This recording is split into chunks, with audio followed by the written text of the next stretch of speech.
running 100 miles seems impossible, and maybe even kind of crazy. And it is, but we believe in big crazy dreams. That's why we ran 100 miles.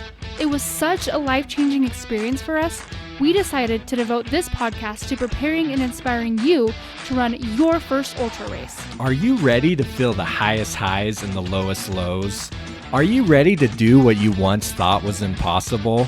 Are you ready for your trail to 100?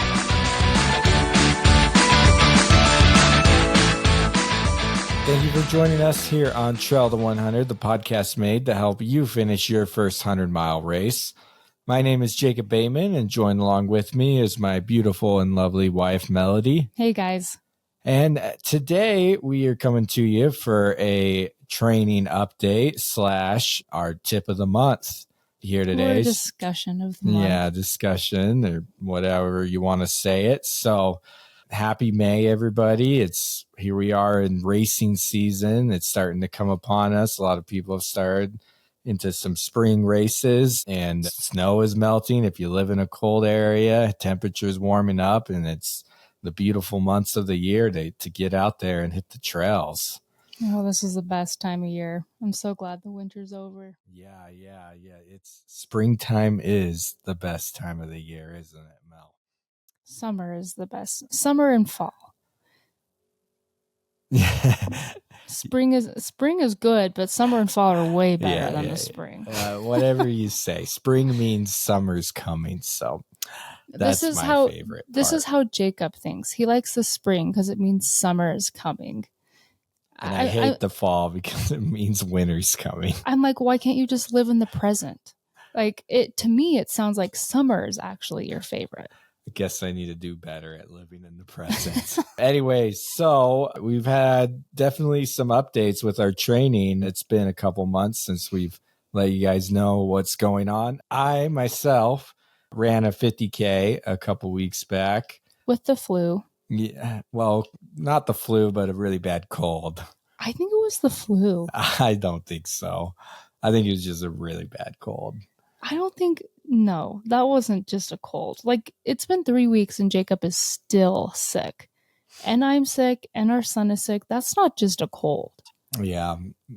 Well, whatever you want to classify it as. We've been sick. Yeah, we've been sick. It definitely threw a wrench in our training. I'll let you share how things have been for you. But leading up into that 50K, it was a 50K with 5,000 feet of vert out in the foothills of Tooele, Utah.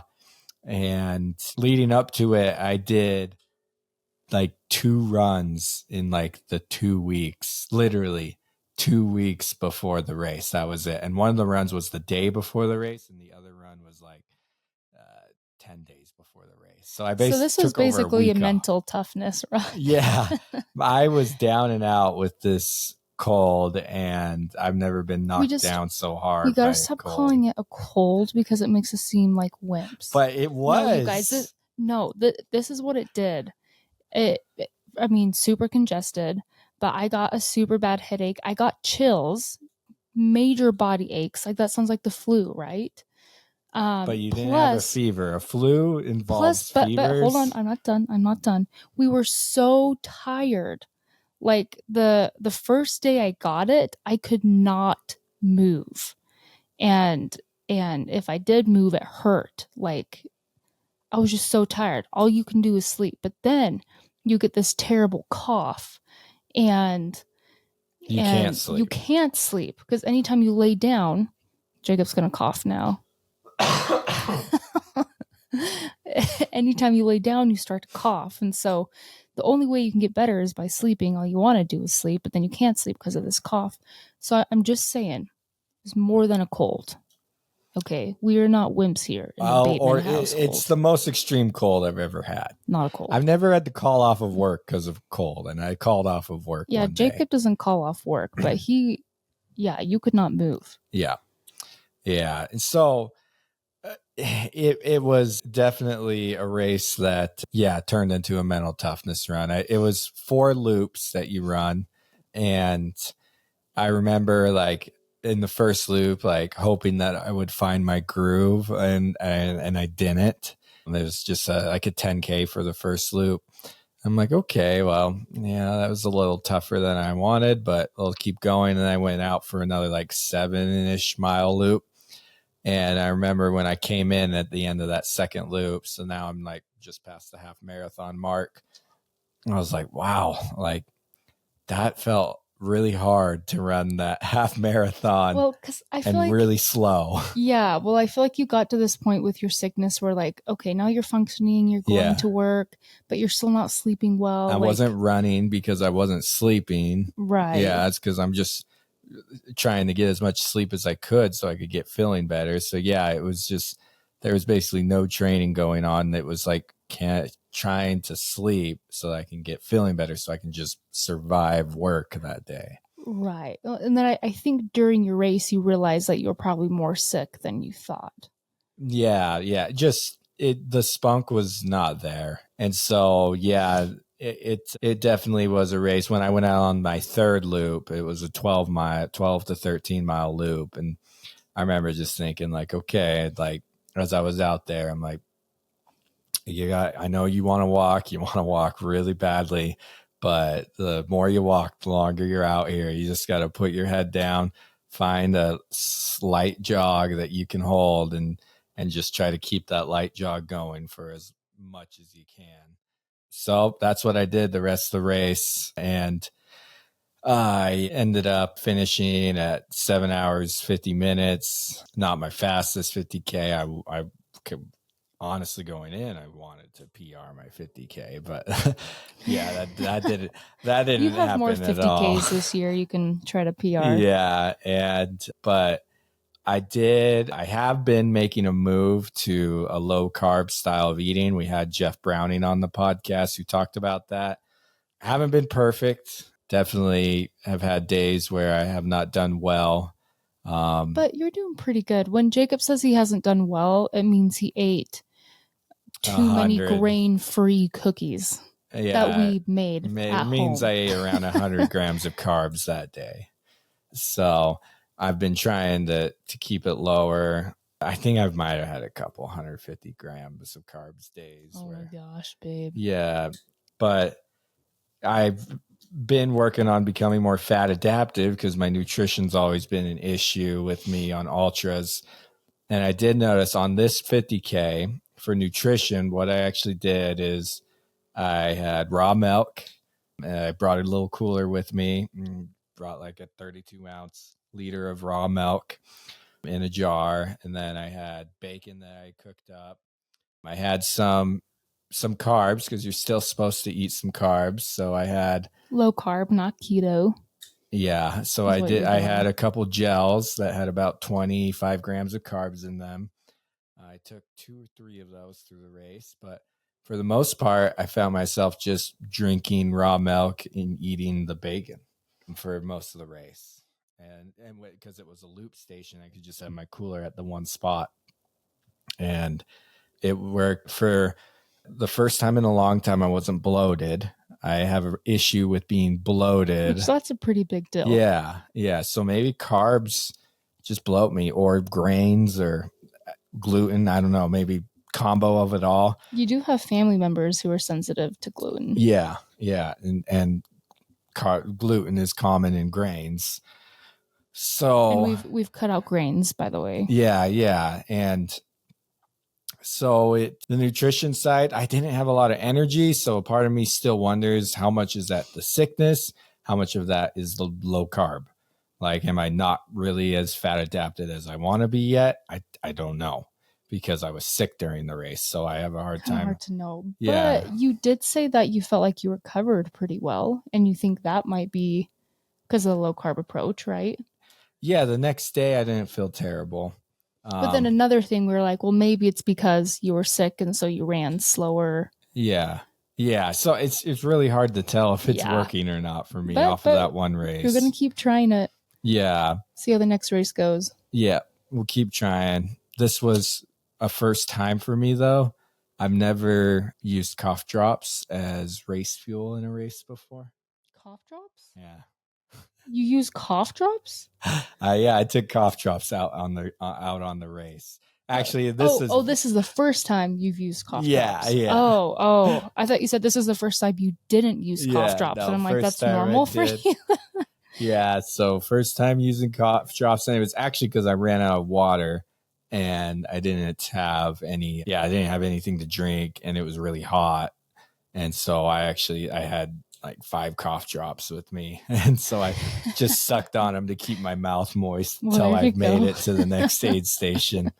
It was kind of, yeah, that was so, and it wasn't too bad. Those cough drops. Do you think you'd do it again? It held me over all right on a hot day when I really wanted water, and because I had been out of water for over an hour at that point, so I I needed something in wonder, my mouth.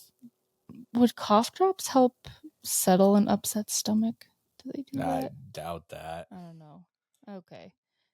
Well, I'm sure they have other types of things you could Well, I guess suck. I'm just thinking about like peppermint tea. I don't know. Maybe like a cough drop could help like reset your palate. Yeah, Kind of like it could peppermint, do that if or it doesn't maybe make you throw I up. guess you would just take a mint at that Yeah, point instead of a cough drop. I don't know. yeah, or brush your teeth. Yeah, yeah. So that's how nutrition went. Recovery. The first few days afterwards, I felt all right, but I did this past week. Didn't have the greatest week of running. My legs felt heavy. Which again could be the sickness and Yeah, it's kind just of the hard to tell. inconsistency because of the Yeah, sickness, and yeah. yeah, yeah. So, anyways, that's the update on that. I've been low carb in it. Been doing some fasting here and there, just trying to become more fat adapted to see if that helps me just with energy levels in general with life, and also in racing as well. I will say, not that the goal was ever like a hot bod. That's just a cherry on top when you're taking care of yourself, right? But I have pointed out to you that you look pretty ripped Yep. since you've gone on this It's diet. crazy though, because I felt like I've been lazy with my strength this year, and so I'm like I don't feel ripped at all. Well, you look I ripped. feel kind of weak, honestly. So need to do better at my strength But training. yeah, what's more important is that you feel good, right? Yeah, yeah. Yeah. Anyway, so there's my update, Melody. What about yourself? Yeah. So, all things considering, I feel like, okay, so I'm 6 months postpartum.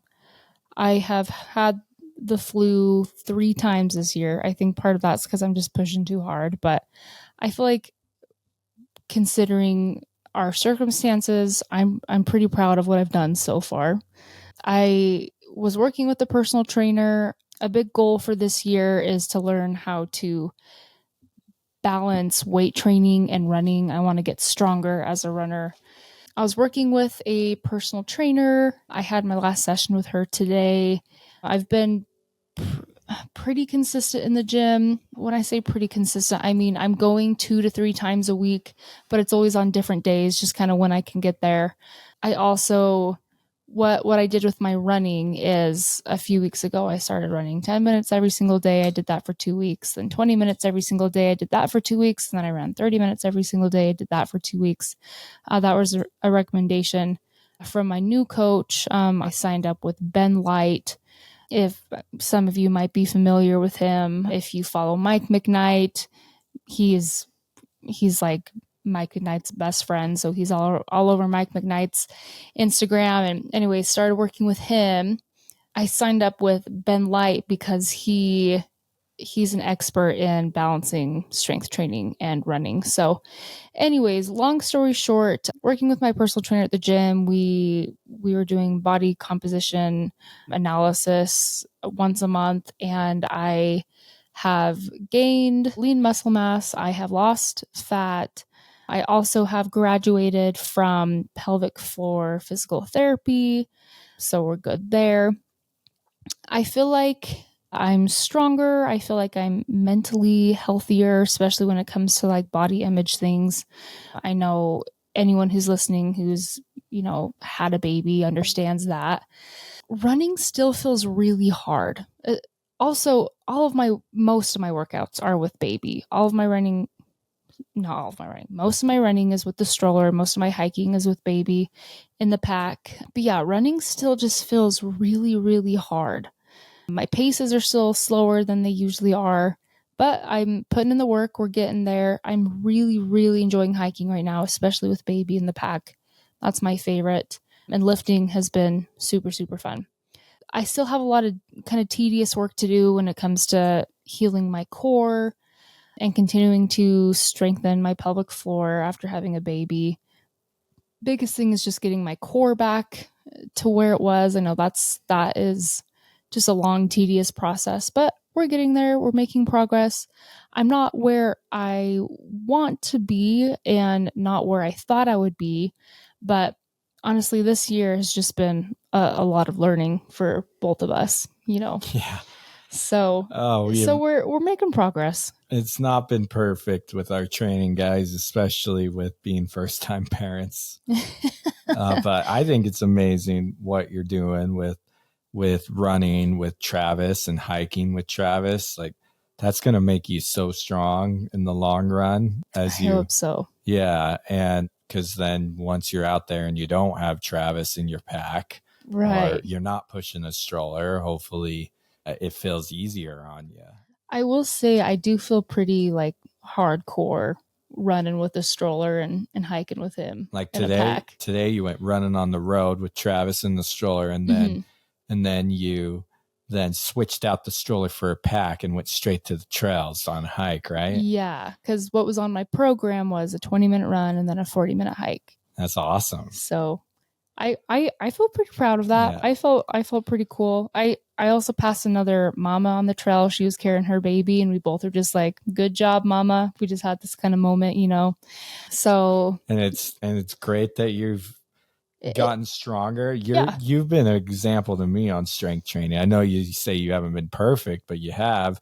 Being in the gym 3 days a week, it's a sacrifice to go to the gym. That's a more of a time commitment, and so I think it's you definitely are you're becoming strong, Mel. I know it might not be at the progress that you want, but I do see you becoming a stronger athlete in general. Thanks. I do think if I wasn't weight training, maybe I would be running better right now. But I think because I'm trying to build my endurance and my strength kind of at the same time. Again, as I learn how to balance this, I'll share it with you guys here on the podcast. I know I'm going to learn a lot from Ben Light, but I think I'm building a stronger foundation. But I think in order to build a stronger foundation, I think it takes more time. Oh yeah. Yep, and you'll get there, and yeah, you have been working with.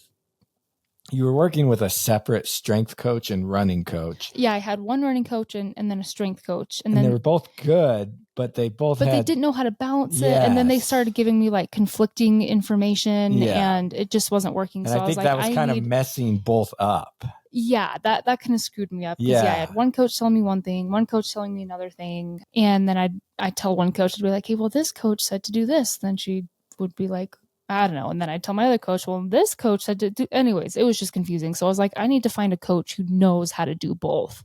So anyways, I'm super excited to work with Ben Light. Yeah. I think it's going to be really educational. Now you got one coach that does both that can that has the same goals as you. And so it will keep you pointed. And I also feel like I haven't worked with him for a long time yet, but I feel like personality wise, communication wise, so far I feel like we click. He's super easy to talk to. This is just kind of an extra snippet I'm throwing in here, but I feel like when looking for a coach, it's really important to find someone that you click with, that you feel comfortable with. So anyways, I'm excited. I think it will be good. And I think because things kind of have been all over the place, we've been trying to adjust to parent life, figure things out. I kind of feel like, okay, here's a more defined path. Yeah, exactly. Yeah. So speaking of that, we wanted to talk about this topic of adjusting to parent life and training. I made a comment in a podcast. It had been, I don't know. I think I've made this comment a couple times actually. This has come up a lot, I think. Where I've commented that running can be selfish, or running can be selfish. And we actually had a listener send us an email at trail100.com. If you guys have any thoughts, comments, questions, you can send us. We love to hear from you guys. Love to hear from you. So we're really glad this listener reached out, and she actually wanted to challenge me on the comment. And so she had some really good advice, and I wanted to actually read what she sent me so we could talk about it for a minute, because I think this is a very important topic. If you're looking to run 100 miles, you've got to have this part figured out. Yeah, I think if you're training with guilt in your gut the entire time, you're not going to be effective. Yeah, exactly. And you're going to miss the workouts that you need to hit, or whatever, vice versa, because of this guilt. And you're not going to be all in on race day either. You got to get clear on everything. Yeah. So here's what she said. This was Monica, and she said we could share her name, right? Yeah, okay. She did. She said, I heard you guys say that running is selfish, and I want to challenge that from my experience growing up with parents who prioritized exercise. When I was a kid, my mom worked out every morning in the basement, 7 to 7:30. That was her time. The house better be on fire if you're bothering her. You know what I learned? Basic independence at a young age, that health and exercise is important. How to set and hold boundaries to make it happen, even with 4 young kids all at home at the same time. I saw her do it when she clearly didn't feel like it. My dad worked out over lunch every day. He made it a priority with his employer. I won't go into detail, but working out was one of the ways my dad handled some hard things in his life. When the car reeked of workout gear, life was good. Seeing these live examples of how to make it work was an incredible gift, far more valuable than whatever we would have done in that time. Those are life lessons I treasure in adulthood. I don't see the time that either parent spends as selfish at all. That's a great email. Yeah. Great thoughts. And I think it's super cool that she had parents who demonstrated that for her. I really like how she said her parents taught her how to set those boundaries and make it happen for themselves. Yeah, exactly. And I like that too. And that is something that I've struggled with, especially since having a kid, Mel. Well, and here's the thing. I've had some guilt when I've set out for a run. I have too. The parent guilt was real. I just want to throw this out. We both have amazing, phenomenal parents. Neither of our parents were really big into exercise. Yeah. So I think that's one reason we struggle with it, is because we didn't watch our parents exercise. Yeah. And so, Monica, I agree with you, and thank you for that email. I can see the benefits of a kid seeing their parent exercise, making it a priority, and then the kid in turn has got to learn how to take care of himself. Right. And figure out his problems at some point. So that's during that time that mom or dad is exercising, they need to learn how to figure out their own issues. And I will say that has turned into a big motivation for me. When I exercise and I start to feel guilty, I'm like, I want to teach Travis to take care of himself, and I want to be an example to him. And and I agree. I guess I still, though, like, I agree with what Monica says, and I think that is very important. But one thing, like, that Monica said is it was just for like 30 minutes. See, that's what I thought too. So sometimes I'm like, okay, maybe we should exercise and take care of ourselves and teach our kids to do that. Yeah. But do we really need to be going on like a 3-hour long runs? 2 hours at the gym? Do we really need to, take an entire weekend to go run 100 miles and then take multiple weeks to recover? Yeah. Right. And schedule the family vacation around us running. Right. But with me, it's more like, those long runs. Like, sometimes I'm like, oh man, there's so much in my life I need to be taking care of right now. And I'm out here running for 3 hours, 4 hours. But then I think what you're learning and then what you're teaching Travis is how to manage your time, how Yeah. to prioritize, how to work hard. I feel like you're showing Travis how to prioritize by getting up early, doing your long run before the family wakes up, so then you're home to spend the rest of the day with the family. You know? So I think moral of the story is it's not selfish as long as you're doing it in a well-managed time frame. Yeah, and I think it's different for everybody. Everyone's circumstances are different. And I think it just comes down to like checking yourself and being honest with yourself. Like, are you prioritizing the way you want to be prioritizing, the way you think you should be prioritizing things in your life? Or do you feel like you are putting running before more important things? And if I'm being honest, sometimes I feel like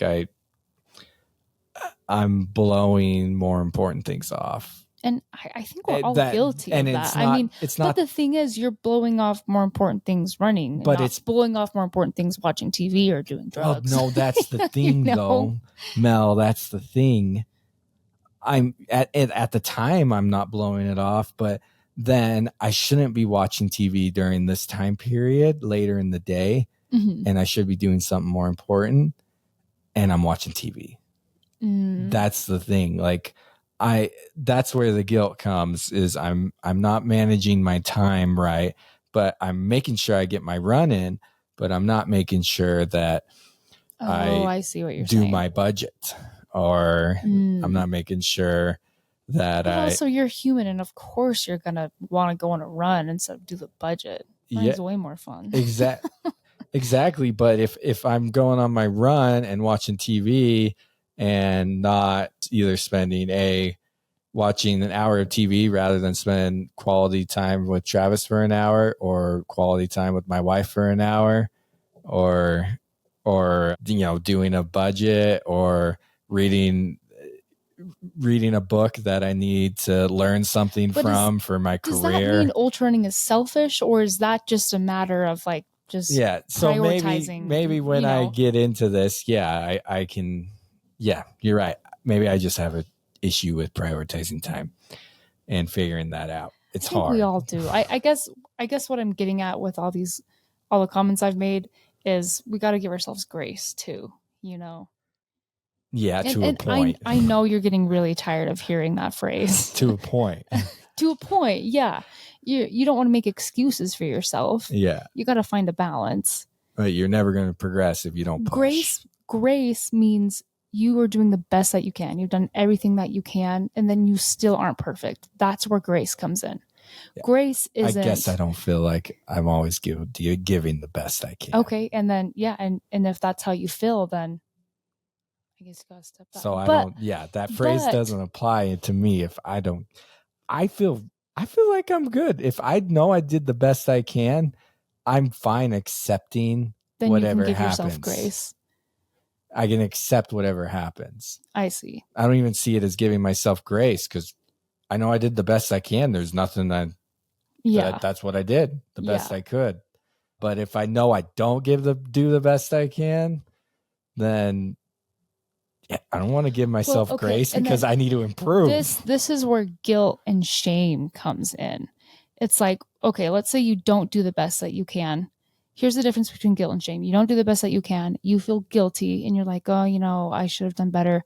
I'm going to do better tomorrow, but I'm not going to attach this to my worth or my value, right? Shame is, I am a terrible person. I did this wrong. And you just beat yourself up and you attach what you did to your value and your worth, right?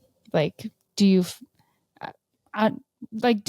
like you're feeling shame? Here. I know. Do you feel like I don't? Yeah, if it stacks upon itself day after day after day after day, yes, shame hits. And that's what you need to watch out for. You got to watch out for that shame. That guilt is a good thing. It's good to feel, I'm not doing the best that I can. I need to step it up. But shame is just going to drag you down. Well, there you folks have it. Maybe the conclusion today is Jacob needs to go see a counselor. Yeah, I just thought Monica's message, going back to the original topic, Monica's message was, I think, a great message, especially for those with parents, that you prioritizing your health and your fitness and your goals teaches in the long term is going to teach your kids how to do the same, and they're going to aspire to go after their goals because they see mom and dad going Ultimately, after theirs. I think it's actually a very selfless thing. Yeah. Like we were saying, I think we just have to check ourselves and make sure that we're not putting running and your before reasons, things that are more your important. reasons behind it. Yeah. Why are you doing what you're doing? Yeah. Yeah. Are you running away from something? Because then it could be a little bit selfish. Yeah. Yeah. Yeah. Yeah. So anyways, yes, thank you, Monica, for bringing that up. Because thanks for inspiring this discussion. Yes, and honestly for checking me, because your email really made me think, like, oh, how am I getting my workouts in? How am I showing Travis that, that he can do something similar one day? Well, how am I helping? Also, before we had Travis, me and you both run, so we've never experienced, we have athletes who their spouse doesn't run. Yeah. And sometimes that can cause, some friction. But I feel like we didn't feel guilt running because it was quality time together. Yeah. And now it's like running, we're not running together most of the time. And it also means like maybe finding a babysitter for Travis, not spending as much time with him. And, so there's just all these other things that we got to juggle.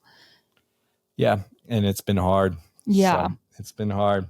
So we have some races coming up this upcoming race season. We have life changes that we're currently dealing with. Just like I'm sure most of you who are listening are dealing with some kind of life change, or we all have stuff, right? Yep. And so we're just trying to figure it out as we go. Even though we've both run 100 miles, it doesn't mean it gets any easier to run it again. And we're trying to figure out how to get back there again right now with a new life. So much more respect to, I know we've said this a lot, but so much more respect to the parents out there who continue to ultra run and do 100-mile races. Yeah. Well, thank you everybody for joining us today here on the podcast. We appreciate each and every one of you for tuning in. Appreciate the support that you guys give us. It blows us away. And just thank you for giving us the support just by click and play. And hopefully we can help you along your 100-mile journey. If you have any questions, like what we said with how Monica was able to email us, you can email us at trail to 100. Yeah, if this sparked any questions or if you wanted to add to this conversation, we'd love to hear your thoughts. Yeah, we love sharing listeners' thoughts. So trail to 100 at gmail.com. You can also, we have a contact form on our website.com. You can reach us there. Yeah. Also, guys, we don't say this a lot because we don't want to be salesy. We don't want to be like that. We put out this podcast because we want to help you, because ultra running has changed our lives, and we want to share what we know and inspire other people to do this too. That being said, doing the podcast does take a lot of time, a lot of money, a lot of effort. And if you want to support the podcast, you can support the show on our website, trail to100.com. If you go to swag, you can click on support the show and you can donate to us once a month. Another way to support our show is to purchase any of the swag that we have on our website. And the best way to support our show, and if you're looking for a coach, is to apply for coaching. We do have some spots open right now. So if you're looking for a coach to help you run your first 100-mile race, or maybe you're not quite to the point where you're ready to run 100 miles, but you want help training for your first marathon, your first 50K, your first 50, we are taking spots right now. So again, if you guys want to support the show, all of that is on our website, trail100.com. Yeah. All money goes directly back into the podcast. To the podcast. Whether it be through coaching, donation, swag, it's all put right back in the pod because we want to share this mission, share this message with as many people as we can and try to keep growing this message and giving more resources as we move along and be able to devote more time to it, to helping the average man or woman run their first 100-mile race. Like, that is our mission. That's what we're all about. We're about you, the average Joe, still trying to help, because we know we feel like the average Joe. We're nothing special. Yeah. Just look at my finishing times at my races. Hey, but you finished. That's pretty cool. Back of Packer, baby, right here. Golden hour expert right here. But, but it's still like, it's okay to have these big goals. And it's more than okay to have these big goals, but it's healthy. Like what Monica said, it's healthy to have these goals, and it will help us in our life, not only with running, but every other aspect it leaks into. So, and the reason we bring that up is because we've had people ask, how can I support the show? And we realize that we haven't really communicated that very well. So so there is a way. If you just wanted to donate, you can go to our website and check that out. We have a link for that. Anyways, thank you everybody for joining us on the show today. And remember, if you want to run 100 miles, make it happen.